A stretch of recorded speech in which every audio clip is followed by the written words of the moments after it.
It's the reboot nobody asked for. A quick rights grab to ensure Sony kept their mitts on the property, effectively undermining one of the best superhero trilogies of all time. It's the review sure to have the millennials burning yours truly in effigy, Johnnie Torch's The Amazing Spider-Man.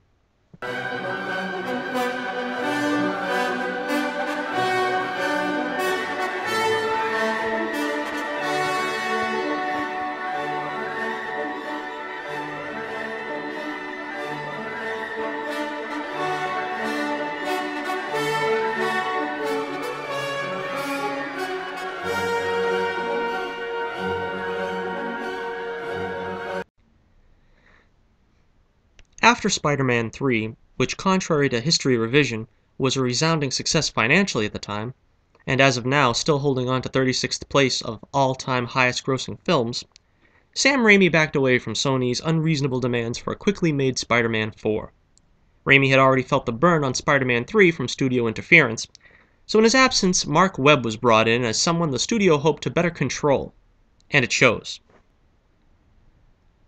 In an attempt to take the concept back to formula, they rebooted the franchise, taking Peter back to high school and replacing Tobey Maguire with Andrew Garfield, who was only a few years younger, and retelling the famous origin less than 10 years after the original film, albeit in a darker, more brooding fashion.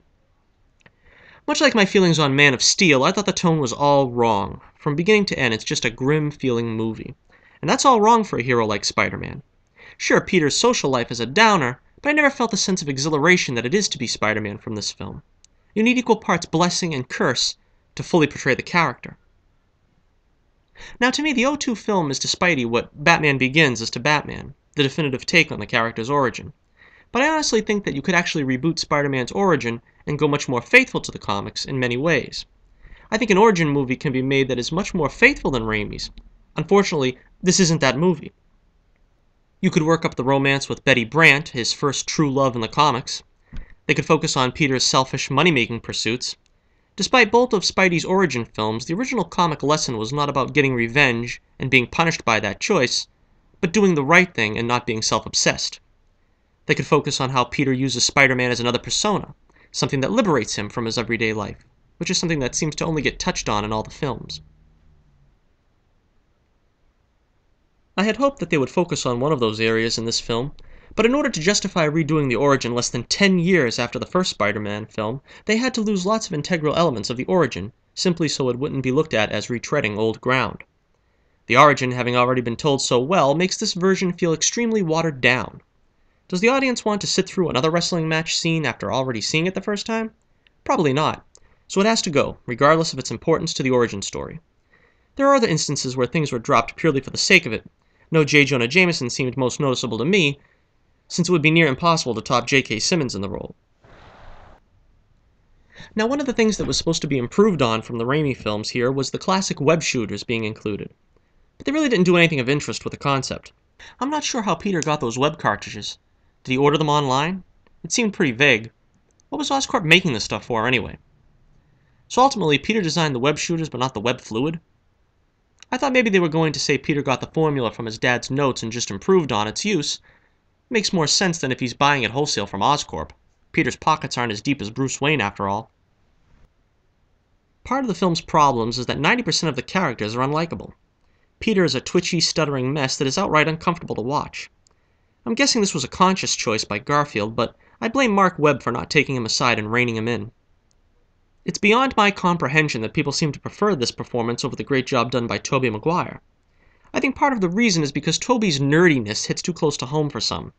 Most nerds fancy themselves a Garfield-style nerd, a cool and trendy, nobody-understands-me, social outcast, while Tobey's nerd is shy and awkward and probably reflects the average nerd better. I think the same can be said for fans who reject Hayden Christensen's Anakin.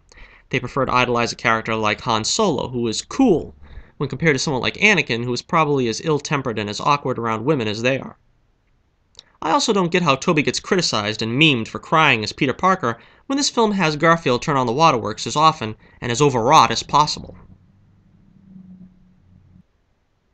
Garfield's dramatic line delivery tends to depend on repetition. His motto seems to be, why say a line once when you can say it 4 times? It takes Peter from being just socially awkward to that boy's not right territory. Now, I think many people prize Garfield's Peter because they feel sorry for him, but that's not the character's purpose. Peter Parker is the everyman character. I empathize with him because he has the same everyday problems I face. I'm not supposed to feel sorry for him because he behaves as if he's mentally and emotionally challenged.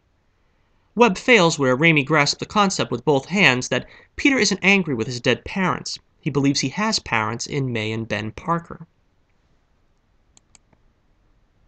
Another reason for this film's existence was supposed to be for the untold story of Spidey's parents. It really goes nowhere, and the little time spent on it is fairly boring. The unnecessary undertones of Peter's powers being destined to him by his father are there, before being expounded on in the sequel. As far as the constant unmasking goes, it's really no different here than in the Raimi films. Oh, perhaps they try to justify it a little more here, but it's really no different. The trademark Spidey humor isn't really present apart from the carjacker scene, which really isn't anything to hang your hat on. I also found Garfield's over-reliance on Spidey having a New Yorker accent to be very grating. He's not Ben Grimm, Andrew. Perhaps it was just a byproduct of his trying to mask his own English accent. Steve Ditko's design of the lizard is one of my all-time favorites. Unfortunately, they scrapped the entire look of the character, preferring to model him on the old Mario Brothers movie version of the Goombas. Rhys Ifans, who plays Connors, does a solid job, but they dropped his entire family man persona, leaving the character a shell of his former self. A lot of the film's detractors often cite the lizard's plan to mutate the people of New York into lizard people as one of the film's biggest weaknesses. I don't find that to be a big problem in all honesty. In the original comics, the lizard's default plan has always been to mutate people into human lizards, so I can't fault them for using that concept as the template for the movie. Captain Stacy pretty much left me cold. He's portrayed as a smarmy dirtbag, which is about all Denis Leary can play, and not the grandfatherly mentor he was in the comics. I thought there was a great chance to redeem the character with his famous death, but changing his dying wish from "take care of Gwen" to "stay the bleep away from Gwen" pretty much killed whatever I felt for him. The scene could have been powerful had Gwen not known Peter was Spidey, like Stan originally wrote it. Still, they had Peter tell Gwen his secret on their first date, and in the most awkward and uneventful way imaginable.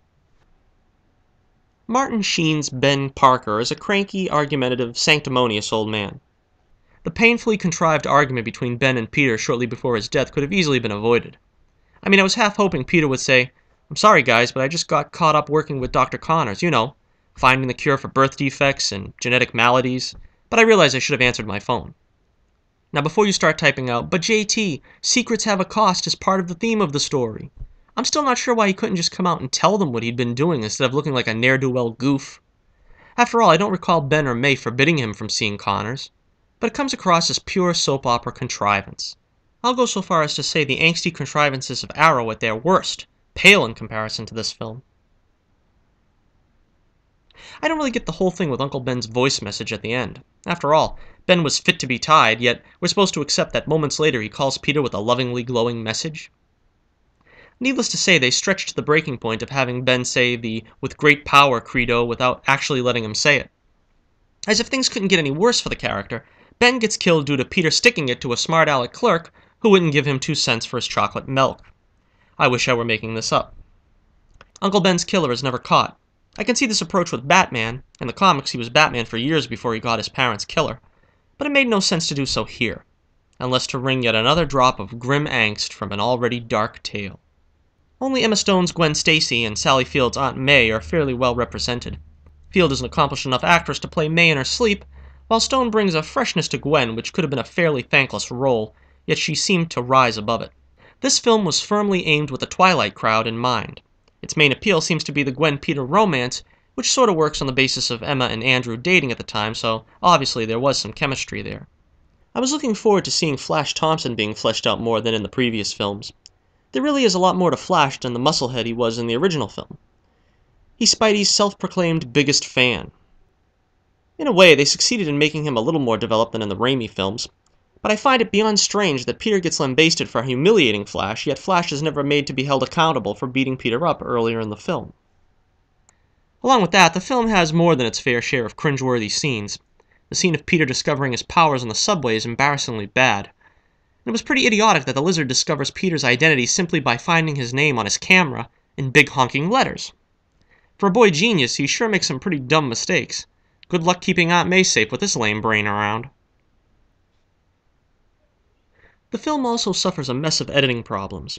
There's no sense of closure in many ways. For example, Dr. Ratho was the reason Connors took the serum, and he goes after him as the lizard to stop him from experimenting on some innocents.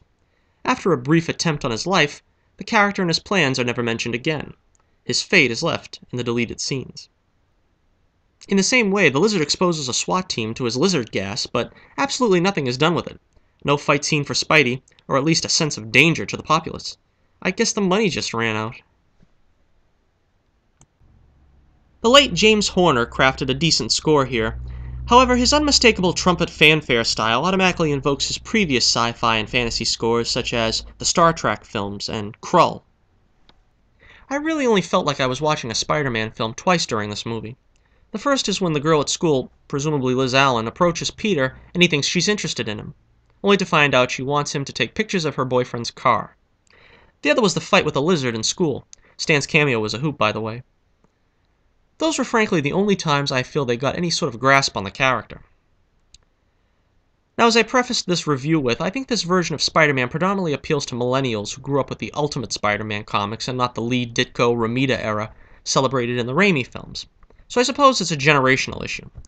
From casting to story to tone, all the way down the line, this film pretty much fails for me as a Spider-Man fan on every level possible. I'm going to have to give The Amazing Spider-Man 1.5 stars out of 5. This is Johnnie Torch reminding you, keep the flame burning brightly, and I'll be with you again real soon.